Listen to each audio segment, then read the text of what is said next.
On va passer au deuxième sujet, donc une vidéo de Blast, les violences policières, la fabrique de l'impunité. Allez, let's go, c'est parti. À Toulouse, 200 policiers sont réunis devant le commissariat central. Au sol leurs menottes, symbole de leur sentiment de désarmement. Les policiers regrettent les propos de Christophe Castaner sur, je cite, les soupçons de racisme. Les policiers, ils ne réclament pas l'impunité, ils réclament le respect. Et les policiers, ça peut pas être les seules personnes en France pour qui la présomption d'innocence ne compte pas. Et pour qui la présomption d'innocence est remplacée par une présomption de culpabilité. Frérot, t'es au courant que les policiers, ils sont pas maîtres en fait. Les policiers, ce sont pas eux qui doivent décider des choses, et les policiers, c'est censé être le bras de la justice, de la loi, etc. Mais justement, un policier, ça doit être irréprochable. Et comment ça, les policiers, ce sont pas les seuls à qui la présomption d'innocence doit pas... Tu sais, mais frérot, t'es au courant que la présomption d'innocence, excuse-moi, mais vous l'utilisez quand même pas mal quand ça vous arrange, hein, que ce soit toi-même. Hein. On se rappelle que Gérard Darmanin n'est pas du tout un sale violeur. Évidemment, hein, présomption d'innocence, mais la présomption d'innocence, vous aimez bien l'utiliser quand ça vous arrange sur pas mal de sujets. Hein. Que ce soit les stars que vous aimez bien, que vous voulez pas qu'elles aillent en zozon parce qu'elles ont fait des trucs pas propres. Que ce soit pour la présomption d'innocence quand vous avez volé dans la caisse ou des trucs comme ça. Par contre, quand il s'agit de quelqu'un de gauche, ne serait-ce que le fait de dire un truc basique, alors là, par contre, ça y va dans le côté non, mais il n'y a pas de présomption d'innocence, c'est juste intolérable, il est coupable, quoi. Donc arrête tes conneries. Je considère qu'avant un éventuel procès, un policier n'a pas sa place en prison, même s'il a pu commettre des fautes ou des erreurs graves dans le cadre de son travail. Ça, c'est une dinguerie, quoi. C'est le directeur général de la police nationale qui a dit ça. Ah bah, il est beau, le veau, hein. Il est beau. Par rapport à Beauvau, par rapport à Place Beauvau, lol. Non, mais si, en fait, si un policier, il a fait une faute, ou pire, un truc grave, il doit d'abord aller en prison avant son procès. Ou alors, on le fait pas pour les autres. Dans ce cas-là, on le fait pour personne. Mais en fait, c'est terrible de se dire, ils vont sûrement en parler, mais c'est terrible de se dire que l'État a tellement besoin de la police pour mater la population quand ils font passer leurs réformes injustes, leurs lois dégueulasses, etc. Depuis Macron, et ça se faisait un peu déjà sous Hollande, mais Macron c'est encore pire, l'immunité des policiers, le fait de les brosser dans le sens du poil, c'est de pire en pire, c'est un délire. Vous avez des personnes qui finalement se sentent en liberté la plus absolue à l'égard notamment de certains justiciables qui sont les plus précaires et qui sont aussi ceux issus de certaines minorités. Inflige plus d'une vingtaine de coups de poing et une dizaine de coups de pied à la victime. Michel reçoit aussi plus d'une quinzaine de coups de matraque, principalement au niveau de son visage et de son crâne. Quand je lui parle, j'essaie de lui expliquer. Et là, il me dit quoi? Ta gueule, on va te défoncer. Jure, péter les jambes, au sens propre. Je peux te dire qu'on en a cassé des coups, des gueules et tout, je t'aurais bien pété les jambes. Ah, la police qui est là pour protéger les citoyens et les citoyennes. Et aux personnes qui disent, oui, mais ils sont pas tous comme ça. Encore une fois, on dit pas qu'ils sont tous comme ça, les policiers. Évidemment qu'il y en a des biens, mais j'ai envie de dire, je suis sûr qu'il y a des gens bien partout, en fait. Dans quasiment tout. C'est pas le souci. Le problème, c'est le problème systémique de la police, parce qu'il faut bien se rendre compte qu'il y a beaucoup trop de choses qui passent et qui ne devraient pas passer. On pense à Naël, avec le fait que, désolé, mais normalement, quand tu tues quelqu'un, même si c'est de la légitime défense, et là, ça en était pas, parce qu'on l'a bien vu, ça a été montré, démontré et redémontré que non, c'était pas de la légitime défense, il était pas en danger, le gars, tu ne deviens pas millionnaire. Normalement, surtout quand t'es censé être dans les forces de l'ordre. Et je dis pas que tous les policiers sont des connards, je dis juste que le système policier tel qu'il est aujourd'hui, le système des forces de l'ordre tel qu'il est aujourd'hui, est beaucoup trop sclérosé, et beaucoup trop empreint par l'extrême droite, beaucoup trop influencé par l'extrême droite. La formation des policiers, elle est pas à la hauteur de leur mission, elle est pas à la hauteur de leur fonction. Enfin, je sais pas, mais les policiers, il y a un problème institutionnel avec la police, et ça se voit de plus en plus, c'est de plus en plus évident, parce que avant, quand c'était dans les quartiers, quand c'était les personnes racisées, tout ça, bon, il y avait que les gauchasses comme nous, qui étaient en mode, oui, quand même, c'est pas normal et tout, mais maintenant, ça se voit que c'est de plus en plus la merde, et de partout, je veux dire, depuis les gilets jaunes, même avant, même Nuit debout, tu vois, et il y a plein de policiers, enfin d'anciens policiers à la retraite maintenant, qui témoignent en mode, mais aujourd'hui, je pourrais plus être policier, parce que le climat est beaucoup trop raciste, et beaucoup trop violent. Il y a des gens à la police, ils ont des tatouages néo-nazis, et ils restent en place. C'est pas normal, ça. C'est pas normal. Et après, on s'étonne que la police devient violente, parce que, ben, il y a de plus en plus de gens d'extrême droite, parce qu'il y a de plus en plus une opposition entre policiers et manifestants, parce que, déjà, il y a des injustices, le gouvernement est tellement injuste que les manifestants sont de plus en plus vénères, et on va me dire, bah oui, mais du coup, comme les manifestants sont vénères, bah les policiers, ils répliquent. Mais non, c'est pas ça leur taf. Leur taf, c'est pas de casser les genoux, c'est pas de réprimer la colère, c'est de faire en sorte qu'elle ne déborde pas, et on va me dire, ouais, mais bon, si toi on te met une claque ou on t'insulte, ça va t'énerver. Oui, mais moi je suis pas en fonction, je suis pas un policier. Un policier, c'est censé pouvoir gérer ce genre de situation sans utiliser la violence, sauf si nécessaire. Et désolé, mais il y a quand même beaucoup de cas où ils utilisent la violence, même quand c'est pas nécessaire. Et que ce soit les formations, encore une fois, où vraiment, même quand ils ont pas les notes, ils passent. Le fait qu'il y ait plein de jeunes qui s'engagent dans la police parce qu'ils croient que ça va être des urbain en mode Iha, on va aller faire des trucs en mode l'arme fatale ou je sais pas quoi. Bah ouais, après quand ils voient qu'on s'emmerde, bah ils sont déçus et du coup bah ils cherchent l'action quoi. Mais moi j'ai rien contre le fait qu'il y ait de la police en soi, même si dans un monde idéal j'aimerais rien qu'il n'y en ait pas. Mais évidemment que là on n'est pas dans ce monde idéal et que bah ouais une police c'est quand même utile. Mais on peut repenser la manière d'appréhender la police, la manière de concevoir le système policier. On n'est pas obligé d'avoir une police violente, répressive, une police raciste, en tout cas dans une majorité, enfin pas forcément une majorité de racisme, mais cette ambiance, on n'est pas obligé de l'avoir. On peut penser la police comme quelque chose de beaucoup plus pédagogique, de quelque chose de beaucoup plus sécuritaire, mais pour les manifestants, pas pour la police. En soi, forcément, je sais pas, c'est leur taf, non? Les policiers ont servi une version qui était fausse, puisqu'ils ont expliqué que le policier qui a tiré était face au véhicule et que le véhicule lui fonçait dessus. Et il ne fait pas de doute en voyant les vidéos que c'est tout simplement un mensonge. On prend tout de suite pour parole l'évangile les paroles des policiers, et je pense qu'il y a évidemment un problème dans le traitement médiatique. C'est ce que je disais il y a 5 minutes, je suis désolé, mais là, d'où le véhicule lui fonce dessus? D'où? À quel moment il est sur le côté? De me dire oui, mais il est capable de s'enfuir, je suis désolé, mais t'as déjà eu une arme braquée sur toi? C'est flippant. Moi, j'ai déjà eu une arme braquée sur moi et je peux te dire que faut un sacré sang-froid, faut un sacré calme pour pas réagir de manière instinctive et de survie, tu vois. Non, t'as un flingue braqué sur toi, t'es dans une voiture, qu'en plus t'as le délire de je suis un peu protégé par la voiture, donc je peux peut-être réussir à m'enfuir. Moi, je suis désolé, je suis dans une voiture, il y a surtout quand t'as 17 ans. Oui, il avait 17 ans, il aurait pas dû prendre la voiture sans permis, c'est dangereux pour les gens, d'accord, je suis d'accord. Mais ça vaut pas une balle dans la tête. Au pire, le flic il avait qu'à tirer dans le pneu, je sais pas, quelque chose, tu vois, mais ça justifie pas une mort. Et encore moins sur leur mensonge là, non mais il lui fonçait dessus, il fonçait pas du tout dessus. De ce dossier, comme dans tous les autres finalement, qui concernent des violences policières.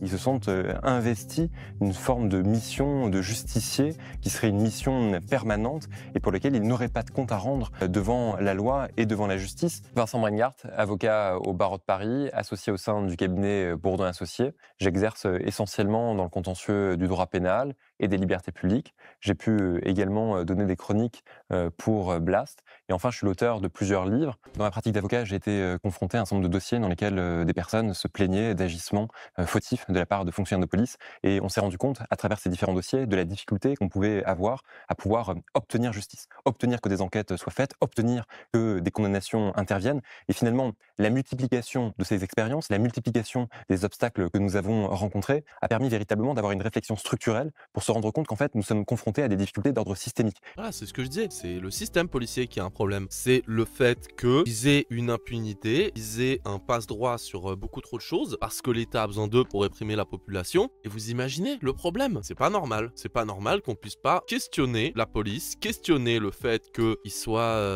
coupables ou pas, qu'il y a un problème au sein de l'institution policière. C'est pas normal qu'on ne puisse pas questionner tout ça. Simplement individuel lié à tel ou tel dossier, mais vous avez véritablement des obstacles qu'on va rencontrer au fil des dossiers, que ce soit au stade de l'enquête, au stade de l'information judiciaire ou au stade du jugement. Les policiers sont suspendus et mis en examen pour violence volontaire en réunion. L'un d'eux, soupçonné de lui avoir introduit sa matraque télescopique dans l'anus, est poursuivi pour viol. Si cette affaire a pris une proportion énorme dans l'opinion publique, sur les réseaux sociaux et à mobiliser, c'est parce qu'il y avait cette vidéo, ce qui crée l'émoi et qui bouleverse aussi l'opinion publique à ce moment-là, eh bien ce sont ces vidéos. Certains disaient, bah voilà, cette vidéo, elle illustre ce que nous vivons dans les quartiers populaires depuis des années maintenant. On veut aussi dans cette mobilisation-là qu'il n'y ait pas d'impunité et que les sanctions soient lourdes et fermes. Yes, ça a vachement marché, les sanctions lourdes et fermes. Et oui, d'ailleurs, il y avait l'excellent méchant contemporain d'Usul sur la police qui le disait, de toutes les violences policières dont on parle depuis quelques temps, qui sont rabâchées par les médias, et encore de manière, oui, mais d'un côté, on n'a pas le contexte, attention, gna gna gna gna gna gna, présomption d'innocence. Dans les quartiers populaires, ça fait longtemps qu'on est au courant, hein. Bien sûr qu'on le voit. Ah, je viens de Mantes-la-Jolie, et le truc de Mantes-la-Jolie avec la classe qui avait été mis à genoux, avec les flics qui disent « Ah, ça c'est bien, les jeunes qui sont calmes, ho ho ho ». Oui, c'est pas si étonnant malheureusement, et le problème, c'est que si jamais il n'y a pas de vidéo, et si jamais c'est des Noirs ou des Arabes, on s'en fout un peu plus, ou alors on va pas le croire. Mais il vous faut quoi au bout d'un moment? Je veux dire, même en 2005, quand deux jeunes ont préféré aller dans un truc EDF et risquer la mort, ce qu'il y a eu malheureusement, plutôt que d'affronter la police, c'est que ça veut tout dire. Ça veut dire qu'il y a un vrai problème. Que deux jeunes préfèrent risquer leur vie dans un truc électrique plutôt que d'affronter la police, c'est peut-être que la police fait plus peur que l'électricité à des jeunes. C'est quand même significatif à mon sens. C'est-à-dire que le sujet a littéralement explosé dans le débat public depuis ces dernières années parce que le fait de filmer avec les smartphones, notamment la répression policière dans le cadre de différentes manifestations, a permis de révéler l'intensité et l'existence des violences policières, là où généralement elle restait dans l'anonymat à huis clos d'un commissariat et où il était extrêmement difficile d'obtenir des preuves extrêmement concrètes de ces mêmes violences, à l'exception parfois, par exemple, de certificats médicaux ou des témoignages, mais qui sont souvent des témoignages indirects. Ça, oui, c'est ça. Et encore une fois, c'est aussi le fait qu'il y a eu la popularisation des smartphones, le fait que les gens ont pris l'habitude aussi de filmer, que ce soit pour les réseaux sociaux, mais aussi pour être moins en danger, parce que si jamais il y a un policier qui commence à être agressif avec toi, tu sors ton smartphone, comme ça t'as une preuve vidéo, et il y a plus de chances qu'il soit moins violent avec toi. Et encore, c'est ça qui est grave, et c'est ça que Jules, dans sa vidéo sur les flics, c'est que même quand il y a des vidéos, quand tu vois la violence alors qu'ils savent qu'ils sont filmés, imagine la violence des policiers quand ils sont pas filmés, et imagine quand c'est sur des minorités ou quand c'est dans les quartiers populaires. Et je dis pas, hein, oui, d'accord, il y a des problèmes de formation, oui, évidemment que l'institut policière n'est pas parfaite en soi, et oui, le gouvernement doit faire des choses pour que ça soit bien fait, on est d'accord. Mais ils font tout l'inverse, le gouvernement. Ils font en sorte que l'impunité ne soit plus réfléchie, mais qu'elle soit balayée. Et on le voit avec le fait qu'ils aient enlevé l'ancien ministre de l'Intérieur pour mettre Darmanin à sa place. Parce que peut-être que lui, il était pas, c'était pas un anti-flic et tout, mais ça n'empêche qu'il a dit que non, il a osé dire que oui, bon bah là, sur le coup, ils ont chié dans la colle, les flics, c'est pas tolérable, nanana. Du coup, qu'est-ce qui s'est passé? Les flics étaient pas contents en mode ouais, comment ça, on n'a plus le droit de mettre notre genou sur la gorge des gens, c'est inacceptable, bouhouhou, démission. Bah du coup, Castaner, il a été dégagé, il y a eu Darmanin après, qui était beaucoup plus conciliant avec le flic et qui était beaucoup plus en mode allez les gars, on va faire comme les États-Unis, on veut des George Floyd à tous les coins de rue. Je caricature, mais vous voyez l'idée quoi. Et l'émergence de cette preuve vidéo a permis véritablement de documenter et de saisir la justice qui désormais est confrontée à des éléments très directs qu'elle doit véritablement prendre en considération. L'émergence des smartphones et tout, bien évidemment que ça a aidé à faire prendre conscience aux gens et à faire en sorte qu'il y ait des procès, etc. Mais on va pas se mentir, c'est aussi le fait que ça a arrêté d'être que sur les quartiers populaires. Ça a arrêté d'être que sur les quartiers populaires qui a fait que les gens, eh ben, ils ont commencé à prendre conscience. Ah ouais, donc en fait, les trucs que les Renois et les Rebeux disaient là sur les violences policières, en fait, c'était pas du chiquet. C'est pas que sur eux. Ça peut arriver à mon fils Théophile Blanc qui habite dans le 19e et qui a fait une marche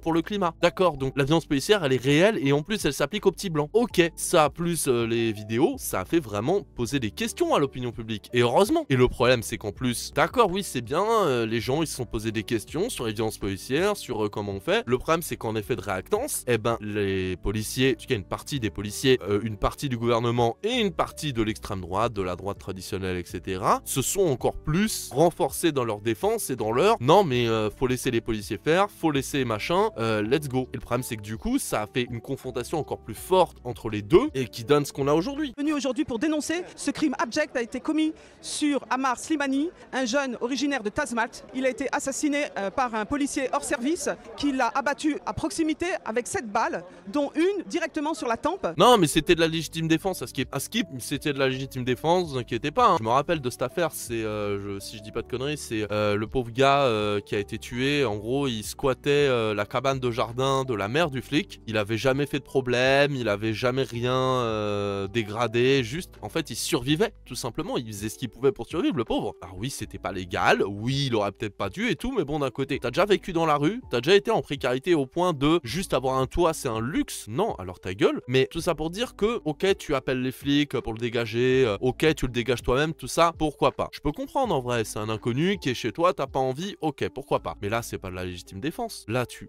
l'as buté avec 7 balles. Une balle dans la jambe, si jamais il était agressif, et apparemment, en plus, il était même pas agressif. Mais imaginons qu'il soit agressif, ce qui était apparemment pas le cas, mais imaginons. Tu es policier. Ton boulot, ce n'est pas de buter les gens, c'est de les immobiliser, de les calmer, faire en sorte qu'ils soient pas un danger pour toi, pour les autres, comme pour eux-mêmes. Donc, à la rigueur, si tu veux absolument faire joujou avec ton pampan, eh ben, tu lui pampans dans la jambe. Tu lui pampans pas dans la glotte, dans la tête, et pas 7 fois, bordel. Là, c'est pas de la légitime défense. C'est un crime pour nous raciste. Ce genre de cas montre véritablement les transformations aussi bien idéologiques que psychologiques que la logique ultra sécuritaire dans laquelle nous nous trouvons aujourd'hui peut conduire, parce que vous avez non seulement des policiers qui pensent bénéficier d'une forme d'impunité dans le cadre de l'exercice de leurs fonctions, et même lorsqu'ils sont fautifs, même lorsqu'ils peuvent commettre des violences, et finalement vous avez un prolongement parfois dans leur vie privée à partir du moment où on leur offre la possibilité de conserver leur arme. Ils se sentent investis d'une forme de mission de justicier. Et on va pas mentir, Magnanville, ça a pas aidé non plus. Le drame de Magnanville, si vous vous souvenez pas, c'est 2 policiers qui étaient chez eux et qui se sont fait, encore une fois à côté de Mantes-la-Jolie, tu vois, qui se sont fait tuer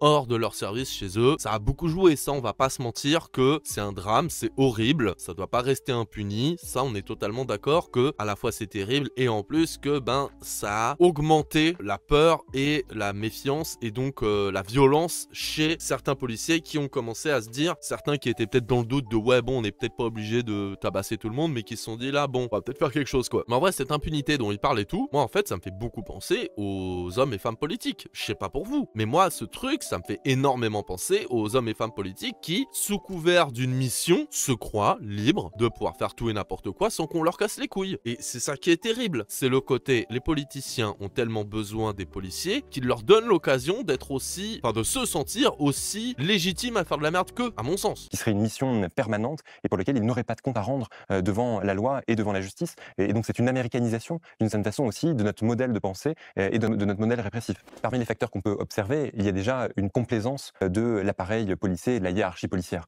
On a vu de hauts responsables s'exprimer, notamment après le décès de Naël, pour dire que la place d'un policier ne serait pas en détention provisoire, et ce alors même qu'il peut l'être dans les cas dans lesquels il peut y avoir eu mort d'homme, il peut y avoir des agissements extrêmement graves qui peuvent caractériser des crimes au sens de la loi pénale. Et finalement, c'est la volonté déjà d'obtenir une forme de système judiciaire parfaitement dérogatoire. Non mais c'est un truc de fou quand même. Là, on n'est pas sur le policier aurait potentiellement frappé quelqu'un lors d'une manif, c'est flou, on n'est pas sûr. Ce qui déjà est condamnable en soi, mais on n'est même pas sur ça. On est sur la mort, on est sur le meurtre de quelqu'un, et ils osent dire « Non mais il est pas obligé d'aller en prison avant son procès ». Ouais, ça veut dire quoi ça? Imagine c'était un fou furieux ce flic. Imagine c'était un fou furieux. Je pense pas en vrai que ce soit un fou furieux. Je pense juste que c'est un flic banal qui a tout simplement pas maîtrisé la situation, qui a paniqué, qui a fait de la merde avec peut-être un peu de racisme et un peu de haine et d'envie de violence. C'est possible aussi. Mais je pense pas que ce soit un fou. Mais imagine c'était un fou. Ou même un mec d'extrême droite néo-nazi en mode on veut buter du bout. Imagine si ça avait été ça. On le laisse en toute impunité dehors comme ça il recommence ou alors il s'enfuit. Et pourquoi les policiers, plus que les autres, auraient le droit à ce genre de traitement de faveur? C'est pas normal. Surtout que au contraire, les policiers, l'armée, les politiciens, ce genre de bail, ça devrait être ceux qui devraient être le plus sévèrement punis parce qu'ils sont censés représenter la nation, ils sont censés avoir une mission d'une importance supérieure. Je mets des gros guillemets à supérieur, mais ça pour dire que c'est pas comme, je sais pas moi, un boucher. J'ai rien contre les bouchers, hein, c'est une très noble profession, mais un boucher ou un éboueur ou un musicien ou ce que tu veux, on s'en fout. Oui, c'est important, oui, ça apporte quelque chose au pays, etc. Mais leur mission, leur travail, ce n'est pas l'intérêt de la nation. Alors que les policiers et les politiciens, c'est ça leur travail. C'est l'intérêt supérieur de la nation avant le leur d'intérêt. En tout cas, c'est censé être ça. Donc, leur mission est telle qu'ils ne doivent pas être impunis si jamais il y a un problème. Au contraire, ils doivent être jugés plus sévèrement que monsieur et madame tout le monde. Parce que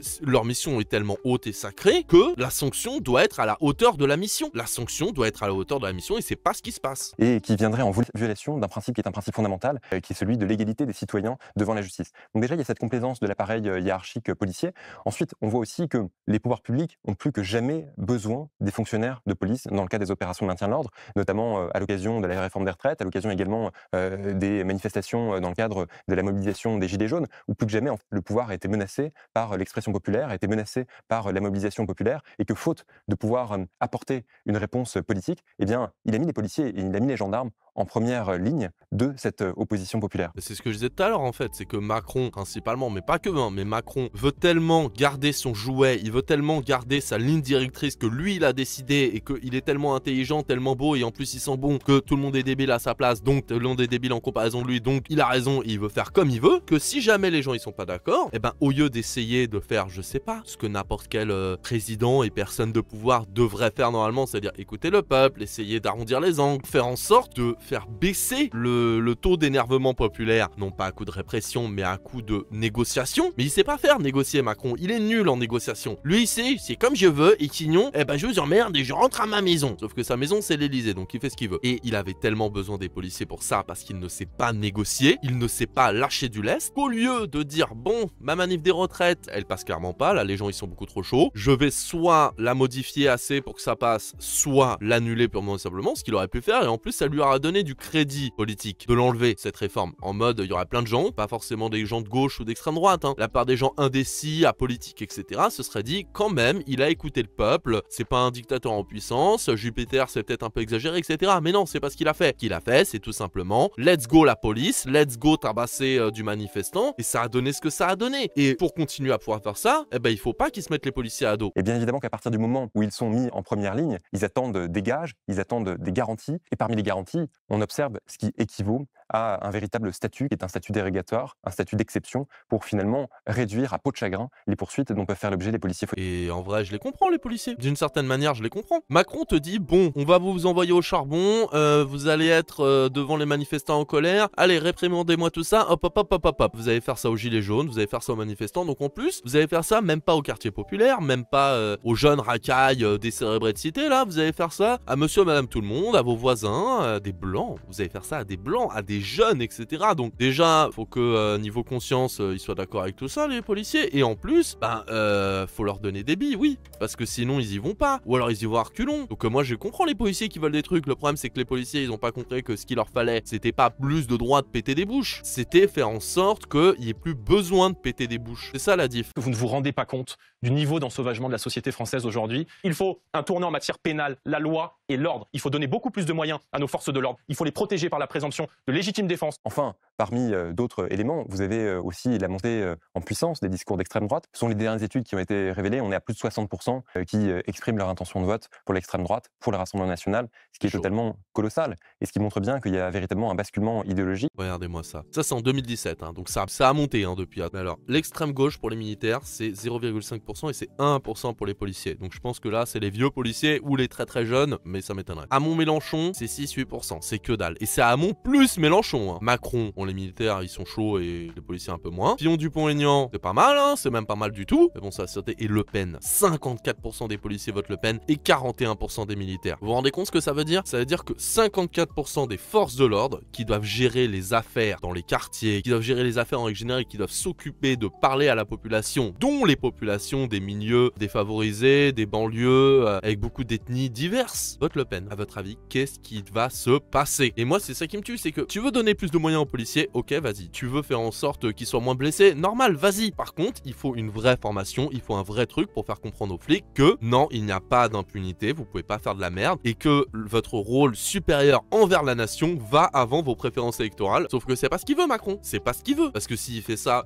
les policiers, ils font leur boulot, ils seront peut-être pas du côté de Macron, mais plus du côté des manifestants, des fois. Qui frappe non seulement la hiérarchie policière, les syndicats, mais également tous les policiers dans leur ensemble. Et je pense qu'il faut véritablement prendre en considération cette montée de l'extrême droite au sein des effectifs de police, parce qu'elle traduit aussi un changement de mentalité, elle traduit aussi une obsession du tout sécuritaire, et elle traduit aussi une adoption de tous les thèmes et de toute la rhétorique de l'extrême droite. Il fait bien de parler des syndicats aussi, parce que ça, c'est un vrai bail aussi, le fait que les syndicats se sont extrême droitisés de plus en plus, se sont renforcés dans leur politique de violence et de sécurité, et même les syndicats de police de gauche ne pouvaient pas faire autrement que d'aller dans ce sens, sinon ils perdaient leurs adhérents et sinon ils perdaient leur crédibilité. C'est ça aussi le truc, c'est que c'est un rapport de force, c'est un rapport de pouvoir, et que là, c'est l'extrême droite qui est en train de gagner ce rapport de pouvoir au sein de la police, et c'est plus qu'inquiétant. Le tout sécuritaire, des politiques anti-immigration. Donc j'ai la fierté de rejoindre le grand mouvement populaire de Marine Le Pen et Jordan Bardella sur sa liste aux élections européennes du 9 juin. Cette liste qui me paraît essentielle pour redresser notre pays et remettre la France en ordre. Ce mec-là, il est officiellement chez Le Pen alors qu'il est encore porte-parole d'un syndicat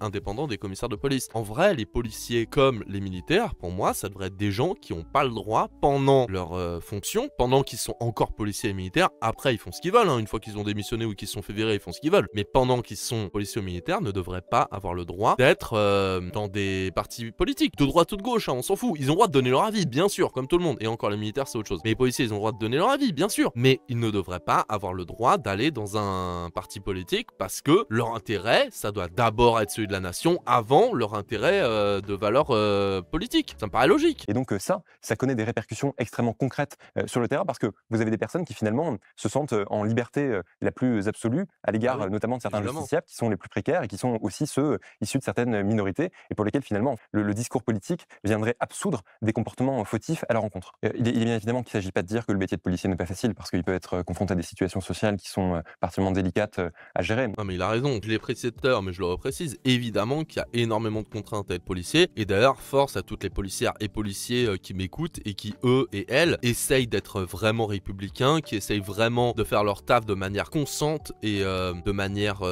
non violente et d'essayer de vraiment aider la population plutôt que tabasser la population. Force à vous, ça doit être de plus en plus dur, je sais pas comment vous faites. Moi perso j'aurais été policier à ce moment-là aujourd'hui, j'aurais été dégoûté en mode ah moi je croyais que j'allais aider la population, pas la tabasser. Je sais pas comment vous faites pour rester mais force à vous, faut que vous restiez parce qu'il en faut des comme ça. Malheureusement le problème c'est qu'en fait c'est l'effet de groupe, tu viens naïvement soi-disant pour aider la population et tout, on te dit que la population, il y a plein de racailles qui cassent les couilles, et on te met dans des situations où effectivement il y a des racailles qui cassent les couilles, et en plus, certaines situations où c'est les policiers qui font en sorte que les racailles, mais des guillemets à racailles, mais tu vois ce que je veux dire, soient violents. Moi j'ai connu des mecs, j'ai connu d'anciens potes à moi qui sont devenus policiers, ils sont devenus racistes tellement rapidement certains, mais c'est un délire, hein, vous vous rendez pas compte à quel point c'est un délire. En 1 ou 2 ans, ils sont passés de non mais tranquille, moi j'ai rien contre les noirs et les arabes, la vie est belle, non mais les noirs et les arabes, tu te rends pas compte à quel point c'est des racailles, j'ai des exemples tous les jours et tout, et j'ai beau leur expliquer que c'est pas parce que tu vois qu'il y a des gens qui sont d'ethnie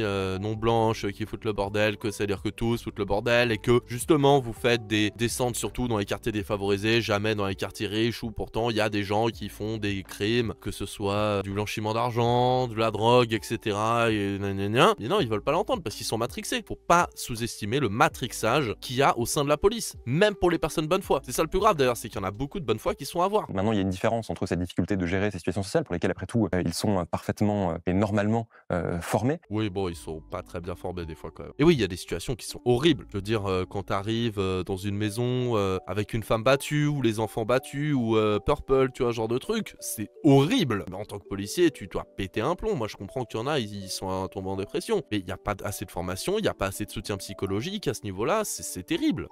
Du point de ces rhétoriques politiques liées notamment à cet ensauvagement et à cette notion qu'on a pu voir émerger dans le débat public ces derniers mois, qui fait qu'en fait, ils se sentent investis d'une mission qui est presque civilisationnelle. C'est-à-dire que le policier n'est pas simplement garant de la paix, il n'est pas simplement garant de l'ordre public, mais il se perçoit de plus en plus comme étant missionné pour finalement mettre un terme à ce qui est perçu comme étant une guerre civilisationnelle, comme étant un ensauvagement complet de la société. Et là, ça devient dangereux. Il a raison, parce que la bascule entre protéger la population et protéger la civilisation de l'ensauvagement, elle est dangereuse, parce que déjà, c'est ultra subjectif, hein, le côté qu'est-ce qui est de l'ensauvagement et qu'est-ce qui est de la civilisation, qu'est-ce qui est de l'évolution naturelle et légitime et qu'est-ce qui est de l'évolution non légitime et de l'évolution mauvaise, voilà, tout simplement, pour la patrie, pour les individus, etc. C'est très difficile à dire, et surtout, ce n'est pas leur but, normalement, aux policiers. Et ça, c'est très dangereux, parce que une fois que on parle d'ensauvagement et tout, ça justifie tellement de comportements. Tu n'es pas violent en tant que policier parce que tu as envie d'être violent, tu es violent parce que tu combats l'ensauvagement. C'est quand même très différent. Évidemment, ne peut que donner lieu à des dérives, parce que lorsque vous agissez avec l'idée que vous êtes confronté à un véritable ensauvagement, en fait, vous systématisez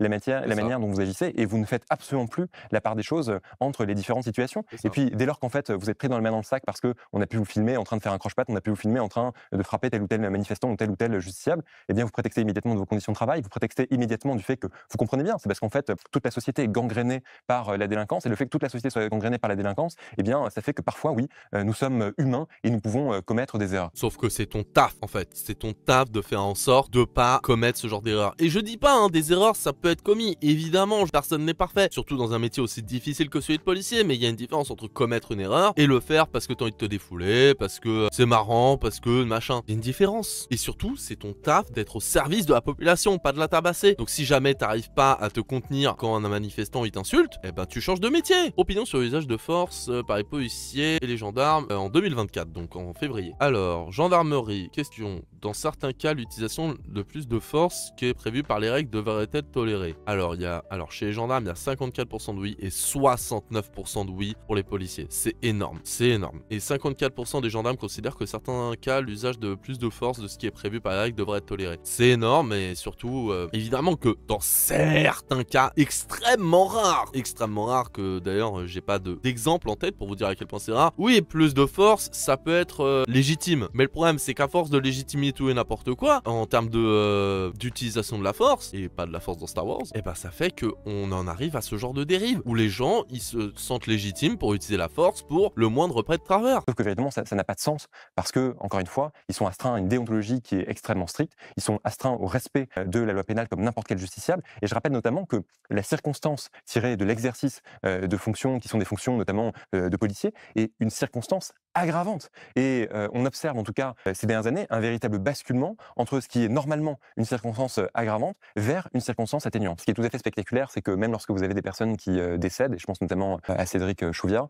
eh bien, les policiers ne sont pas immédiatement placés en garde à vue. Et le fait qu'ils ne soient pas immédiatement placés en garde à vue, là où n'importe quel justiciable, s'agissant de tels faits, le serait, ne serait-ce que pour préserver les moyens de preuve, et ne serait-ce que pour préserver l'authenticité du discours, eh bien, ça leur permet en fait, de pouvoir parler entre eux, ça leur permet éventuellement de pouvoir se concerter pour mettre en place une même ligne de défense. Mais oui, mais c'est logique. Ça leur permet de pouvoir, mais évidemment, ça leur permet de pouvoir corréler leur discours. Mais oui, et puis même sans parler de ça, imagine le mec, il sait qu'il a aucune chance. Bah il se barre à l'étranger si jamais on le laisse dehors. Et le pire, c'est qu'on en a plein des exemples comme ça. C'est ça qui est terrible. Mais non, il faut laisser les policiers qui ont été présumés coupables ou présumés innocents, je m'en fous, de violence. On les laisse dans la nature jusqu'au procès. Comme ça, ils ont bien le temps de préparer leur défense, de se corréler entre eux, etc. Évidemment. Avant qu'une éventuelle garde à vue, une éventuelle mise en cause intervienne des jours après. Et de la manière aujourd'hui, on sait parfaitement également que les fonctionnaires de police savent que les enregistrements audio des messages qui sont passés par la radio lorsqu'ils sont amenés à intervenir dans tel ou tel cas de figure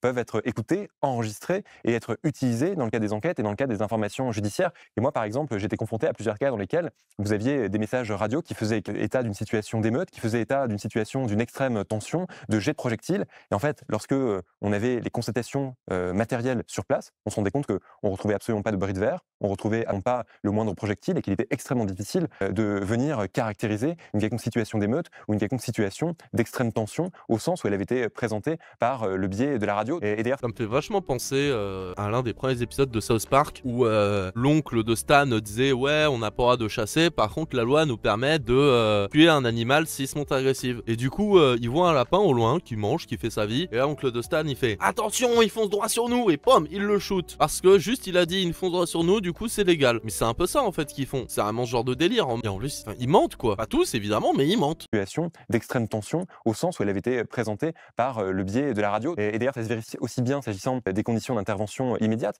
que de cette systématisation d'une criminalisation des personnes qui font l'objet de contrôles qui dérapent ou qui font l'objet d'interpellations qui dérapent, parce que bien souvent, on va venir révéler le casier judiciaire, on va venir révéler les antécédents des personnes immédiatement pour venir mettre en œuvre ce discours qui consiste à atténuer la responsabilité des policiers en expliquant qu'en fait, leur faute est liée aux agissements même passés des individus qu'ils ont cherché à interpeller.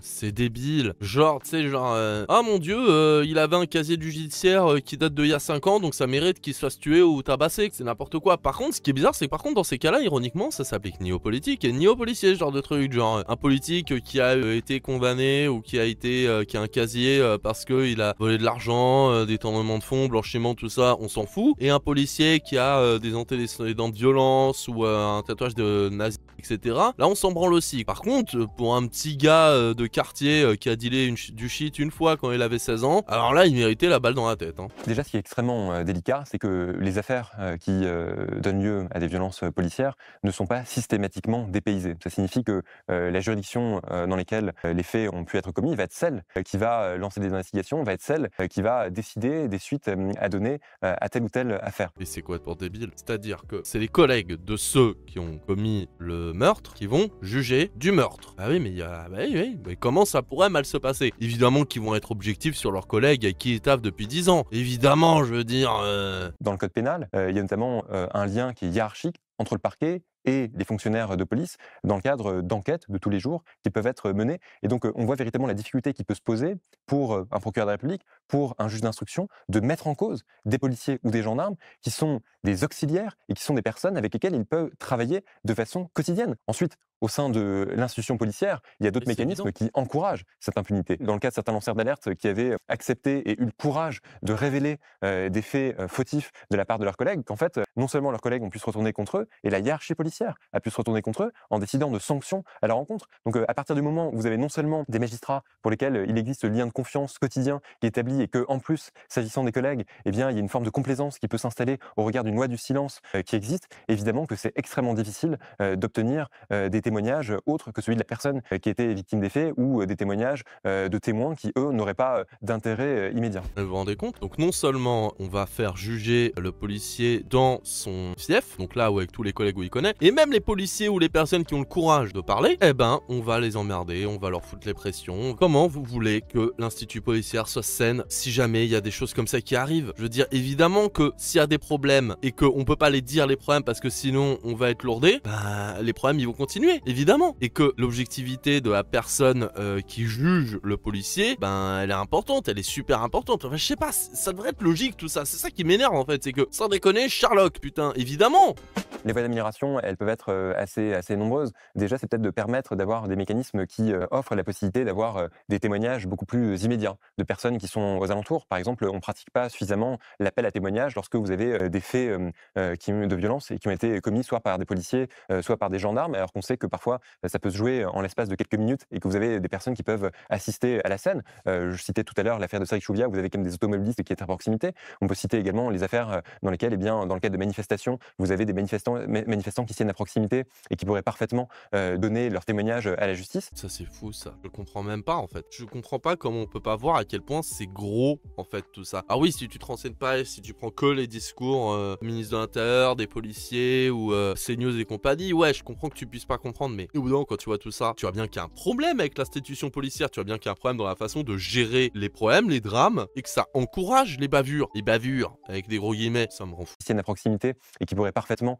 donner leur témoignage à la justice. Ensuite, il faut véritablement que toutes les mesures soient mises en œuvre pour permettre qu'il n'y ait pas de concertation entre les fonctionnaires de police lorsqu'ils peuvent être mis en cause, et notamment dans les affaires de plus graves. Et par conséquent, que la loi qui autorise notamment le fait de recourir à des mesures de garde à vue soit appliquée lorsque des policiers soient mis en cause, précisément pour éviter qu'il y ait des accords sur les discours. Le problème, c'est que s'ils font ça, bah, ça va montrer qu'il y a un problème dans l'institut judiciaire et policière. Ça montrera qu'il y a des problèmes au niveau des formations, au niveau des personnes qui font partie de la police, et donc les policiers pourraient essayer de foutre la pression au gouvernement en mode vous essayez de nous museler, vous voulez pas qu'on fasse bien notre travail, du coup grève, on fait rien, démerdez-vous avec vos manifs, et du coup ils se retrouvent dans la merde l'État. C'est ça le problème aussi, c'est que c'est un cercle vicieux entre l'État qui a besoin des flics et les flics qui foutent la pression à l'État parce que l'État fait de la merde et a besoin des flics pour réprimer. Je pense également qu'il est indispensable que les magistrats soient mieux formés sur ces questions, parce que c'est vrai qu'on peut assister